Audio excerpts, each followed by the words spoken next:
So I'm gonna share with you 10 reasons you're gonna love living in Tribeca in Manhattan. So I would say that Tribeca is a very aesthetically pleasing neighborhood. So what do I mean by that? It is very, very adorable. It's cute.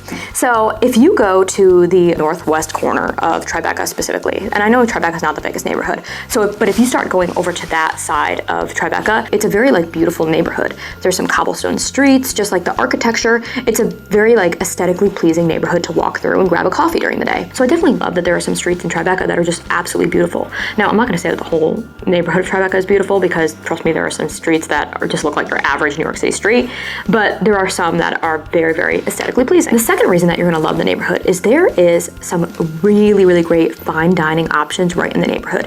If you're looking to go out for a fancy date night, this is going to be the place for you. And the one thing that I do love about dining out in Tribeca is that there's really, really nice, great dining, but at the same time, it's a little bit more low-key than some of the other places that you're gonna go to uptown. I would say that low-key as in the price is not cheap, but at the same time, it's not ridiculously crowded or a whole scene when you're walking in and out of the place.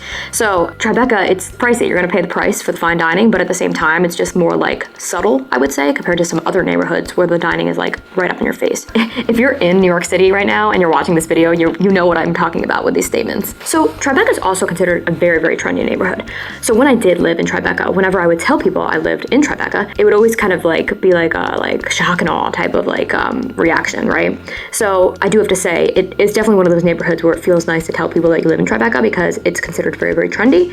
However, it's also one of those neighborhoods where if you tell people where you live, they know exactly what you're talking about, because if they're a New York City person, because everybody knows Tribeca. So Tribeca is actually also a waterfront neighborhood. So you're not going to be landlocked in the neighborhood. So you can pretty much walk to the waterfront from anywhere really in the neighborhood. It's not going to be longer than a 10-minute walk, I would say, because the neighborhood's not that big, and the waterfront in Tribeca specifically is absolutely gorgeous. So one of the best parts of the Hudson River Park is really in Tribeca, I would say. You also have some waterfront dining spots in Tribeca as well during the nicer months. So Tribeca also has a Whole Foods, and not every neighborhood in Manhattan has a Whole Foods, so that's always a plus when it does. Now, I do have to say that this Whole Foods in particular can get very, very, very crowded, especially if you're going on weekends or prime time, after work hours. It could just get very, very crowded. So if you can handle the crowds, it's a good Whole Foods. Now, I would say the neighborhood also has really good public transportation.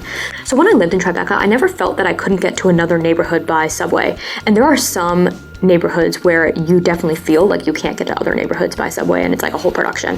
But I never felt that way in Tribeca. I hardly ever had to transfer trains. I was pretty much always able to find something directly to where I want to go. So I always felt like it was very convenient. And even if I couldn't get something directly in Tribeca, I could always just walk to one of the surrounding neighborhoods and catch the train that I needed. So even to this day, I love the coffee shops in Tribeca. I just think that there are so many good options for these little cute cafes. I'm the type of person that I love a good coffee shop, so this is a huge perk for me. So if you are also the type of person that appreciates a good latte, then you're gonna love Tribeca because there's so many good options when it comes to local coffee shops. I'm also a big proponent on supporting local. I know that Starbucks craze will never really die down, but I'm just a big supporter in local shops here in New York City. So the neighborhood also has some really good dog park options. So if you do have a dog, you can easily take them to a few parks, either in the neighborhood or surrounding the neighborhoods. So if you go to the waterfront area, there's gonna be a few parks that you can pick from with your dogs, and it's all within such close walking distance. I do feel like there was a pretty good dog community in Tribeca. So Tribeca does have some more lofty type of feel apartments. And I say loft feel because there's not really a lot of true loft style apartments in Tribeca like there is in Soho. However, there's a lot of industrial type of architecture there, which makes it feel lofty and kind of feel industrial and exposed brick and things like that in Tribeca. It's just not a true loft, so I say loft feel. But if you love that type of architecture and kind of like to have a different look in your apartment interior, it's not going to seem like your classic Upper East Side or classic Gramercy style apartment. It's going to be something that's very different. Then you could definitely find that in Tribeca. But Tribeca is pricey, so it will come with a price. So I would say that the neighborhood of Tribeca also does have a very local feel. Now, you do have some tourists coming in and out of Tribeca because they're either going to Canal Street, they're either coming from World Trade Center or the waterfront, so they are in the neighborhood. However, I do feel like most of the people that are in Tribeca are spending time there because they live in Tribeca. So I definitely felt like it kind of had a neighborhoody feel when I lived there because I felt like most of the people on the streets definitely also lived in Tribeca as well. It's not one of those neighborhoods where there's just a ton of people coming in and out of the neighborhood at all times. So I definitely loved that. So those are 10 reasons why you're gonna love living in Tribeca. Now, if you have anything to share that I might have missed in this video, please share them in the comments because I love hearing from you guys.